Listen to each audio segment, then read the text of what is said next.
विकासासाठी सरकारने करायच्या उपाययोजना त्या अंमलबजावणी कशी करेल त्याच्यावरचा विचार मांडण्याचं काम सरकारला करायचं असतं। विरोधक म्हणून आम्ही शेतकऱ्यांचे असतील, बेरोजगारांचे प्रश्न असतील, गरिबांचे असतील, महागाईचा प्रश्न असेल,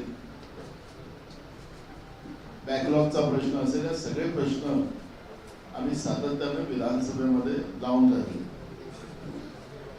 त्याचप्रमाणे बीड आणि परभणी या दोन जिल्ह्यामध्ये झालेल्या घटना या माणुसकीला काळीमा लावणाऱ्या घटना घडल्या आणि जो गेल्या 2.5 वर्षामध्ये सरकारने गुंडाइझम या महाराष्ट्रामध्ये पोचला, माफिया तयार केले, या माफियांचाच आता असर आपल्याला बीडमध्ये पाहायला मिळाला।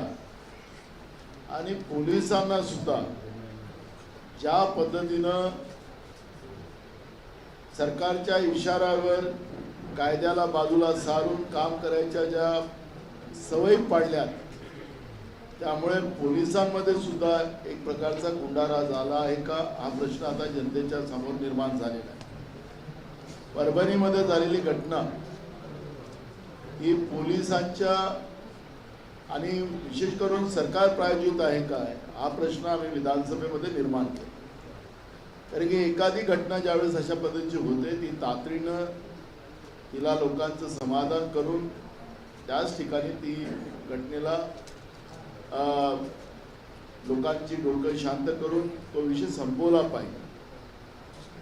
पण संपूर्ण दिवस दुसऱ्या दिवस या घटनेचे पडसाद उमटत राहिले, लोक एकत्रित होत गेले।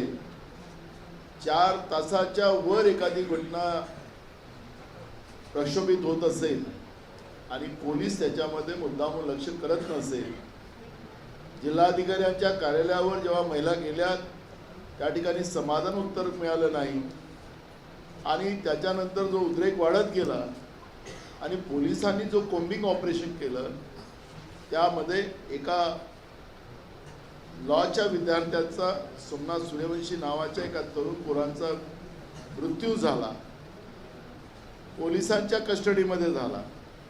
आणि ते झाल्यानंतर काल मुख्यमंत्र्यांनी जेव्हा उत्तर दिलं तर त्यांना सांगितलं की त्यांना दम्याचा त्रास होता, त्यांना आजार होता आणि त्याच्यात ते मरण पावले, अशा पद्धतीचं उत्तर दिलं।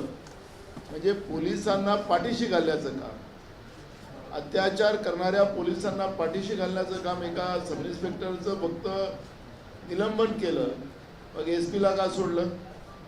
ज्या पोलिसांनी त्या मानवडकर नावाच्या महिलेला ज्या पद्धतीनं मारलं तुमच्या माध्यमातून दाखवलं जात होतं, आता महिलेला पुरुष पोलीस मारताना आपण पाहतोय। महाराष्ट्रामध्ये जंगलराज निर्माण करण्याचं काम गेल्या 2.5 वर्षात जे झालं त्याचा परिणाम आपण पाहिला। बीडच्या घटनेमध्ये आपण पाहिलं की रेती माफिया आणि त्या